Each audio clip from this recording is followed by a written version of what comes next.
I mean, he's saying cooperation is the only way, and it is not a choice. I mean, and there's no one who can. I mean, I don't care if you like Barack or not like Barack. You cannot sit there and try to convince yourself that Barack Obama has anything to do with that choice. Like, he cannot make it happen. I mean, to me, there's a lot more going on than just him giving a speech in Germany, which must be some other kind of complete symbolism that I haven't found out. Because in his speech, and you don't hear it. That's why you have to hear it in its entirety, because it's like he's going in and out of talking to people in Berlin, and then he's talking to the world, talking to people in Berlin, talking to the world, and he's not really even talking to me as an American, other than he's talking to me as a citizen of the world. So let me keep just going and keep it moving. The walls between old allies on either side of the Atlantic cannot stand. The walls between the countries with the most and those with the least cannot stand. The walls between races and tribes, natives and immigrants, Christians and Muslims and Jews cannot stand. These now are the walls we must tear down. Walls coming down, just a lot of symbolism there. How do I read into it? I'm not reading into it yet, but I'm just sharing with you, and let's keep it rolling.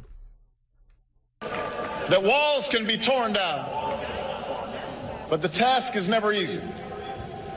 True partnership and true progress requires constant work and sustained sacrifice. They require sharing the burdens of development and diplomacy, of peace and progress. They require allies who will listen to each other, learn from each other, and most of all, trust each other.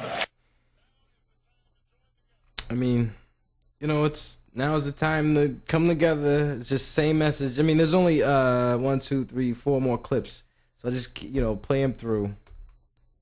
Now is the time to join together through constant cooperation and strong institutions and shared sacrifice and a global commitment to progress to meet the challenges of the 21st century. Clip 12. This is the moment when we must build on the wealth that open markets have created and share its benefits more equitably. Trade has been a cornerstone of our growth and global development, but we will not be able to sustain this growth if it favors the few and not the many. Tinge of socialism, it's better than fascism, but I'm just saying, and you can't shoot the messenger. And you stick with me, please don't let me lose you. Just here's another clip. This is the moment to stand as one. And this is the moment when we must give hope to those left behind in a globalized world. Give hope to those in a globalized world. We're going to take resources or wealth from one country and distribute it equally. I understand. I'm reading through the lines. I'm not mad at Barack. Don't get this twisted. I'm not mad at him. I'm still a Barack supporter. But stick with me. Don't be mad at me if I'm saying all this. Here's the last clip. But I come before you to say that we are heirs to a struggle for freedom. We are a people of improbable hope, with an eye towards the future, with resolve in our heart. Let us remember this history and answer our destiny and remake the world once again. Thank you, Berlin. Okay, that was basically it. So I would hope that you go read it or hear it in its entirety. Read it or hear it in its entirety, and then comment and get back to me and tell me if I'm bugging right now, because I hear one world, and I'm not even gonna go into whether one world is one world this, one world that, and coming together. I'm not even arguing that, because he does say a lot of he says a lot of inspirational things, and the man can definitely give a speech. I'll give him that, but I'm not gonna just fall victim to just words like, oh, you dazzled me with your words. What does this all mean, when I'm reading in between the lines and I'm just seeing one world government? And what does that mean, really?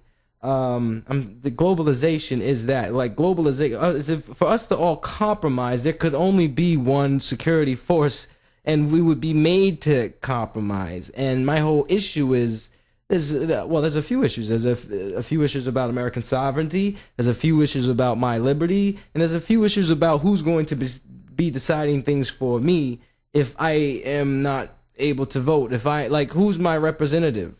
Are you going to be taxing me without representation?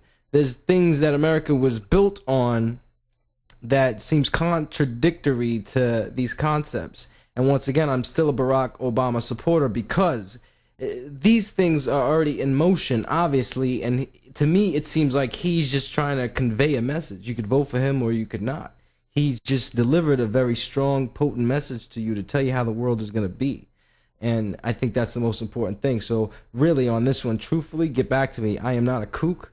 I'm not a weirdo. This is just stuff we really need to discuss as a people, as the society.